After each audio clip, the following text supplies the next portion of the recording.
So the curtains are come down on another Premier League season, and us at the number seven panel, we're going to just review the season, discuss the teams, how they've done, what we expect from the next season. And naturally, we're going to start at the top with Man City. And congratulations to them for winning the title today with a 2-0 win. And the way we're going to format these episodes are basically go through the players we think that influenced the team the most and what the team did well this season, what they didn't do well this season, and what we expect from that season. So we'll start with Julian. Who do you think was Man City's most influential player this season? I think a lot of people would agree with me that Yaya Toure has been their best player this season. 24 goals from midfield, plus 10 assists, and it's not just goals and assists. He provides strength, pace, and the power in midfield, and the way he scored the goals.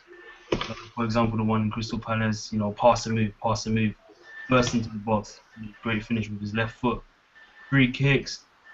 You know, he has everything. He's a big man, but he can pass into those areas where maybe Zabaleta's running on. And I think Yaya Toure has been an outstanding player for the past few seasons, not just this one. Yeah, I think I agree with Julian there. My favourite player was Yaya Toure as well. I think the goal against Villa sums up Yaya Toure well. Always all about power, skill, and composure. Sam, what do you think? Who's Man City's best player this season?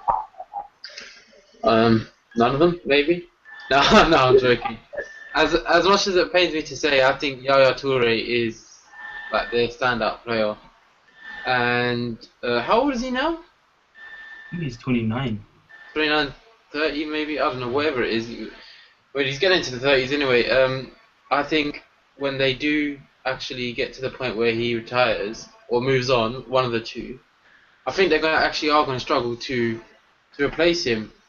And that's based on the fact that, like, even though they have other good players like Silva, Nasri, and whatnot, whenever Yaya Toure is not there, they just don't quite work, do they? It's because I think, like Julian said, he has pretty much everything.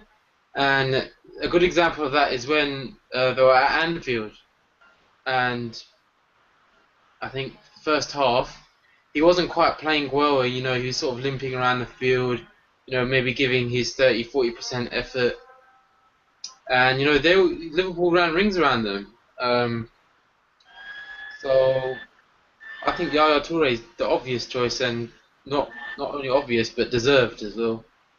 Yeah, I agree, definitely. I think also Zeko probably deserves an honorable mention towards the end of the season, scored some vital goals for them.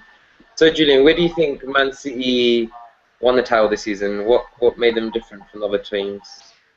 I mean, I think Pellegrini coming in gave that belief to some players like Dzeko, because he wasn't a starter at the start. He wasn't under Mancini, and I think he came out and said that in pre-season Pellegrini gave him that faith and belief again that he deserved to start for Manchester City, and he's proven he can score goals. He scored 20 plus this season again, and I think it's down to the manager. They were at the top of the table the least days of the top four, so that just shows they put in the run of consistent wins at the right time. And like I said, Dzeko, Yaya Toure, they both got 20 plus goals, as well as Aguero. Negredo has been a decent signing. He's for his first season in England, 20 plus goals as well. Jesus Navas, he's been in and out, but he's played decent. And I think they just got a group of players that, they've won stuff now, Premier League, League Cup, and I think it's just a push. And if they stay consistent, you never know, they might be a force in the near future. Yeah, definitely. I think it's a matter of them turning up when it matters. They Yeah. took advantage when other teams faltered, especially Liverpool, and that's what good teams do, especially with the stars they have. Sam, what do you think you can expect from City next season? Do you think more signings, or do you think Pellegrini will stick?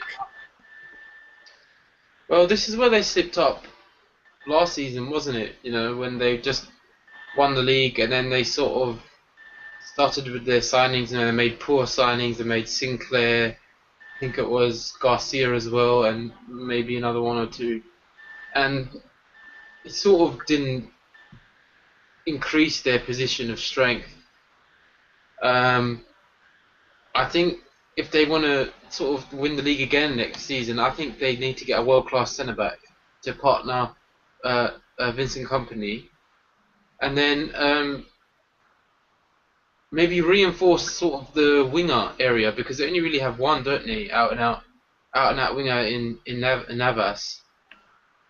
And that's it really. You know, just maybe as what Julian said, just stay consistent, be professional about your job, and it should really carry on. However, in one thing though, this season I'd say they got lucky to win the title. I would say. Because I think if Chelsea did have a proper striker, they would have walked the league. There's no doubt about that. They would have walked the league. Yeah, definitely. But I think nevertheless, Man City have won it. Congratulations to them again. I think that wraps up today's episode as well. Please, guys, like, comment, subscribe to us for more content. Please leave in the comments what you think. Do you agree with us with Yaya Toure being the best player? What do you think Man City needs to do next season? And also subscribe because our next episode will be about Liverpool and we'll review their season. For now, thank you.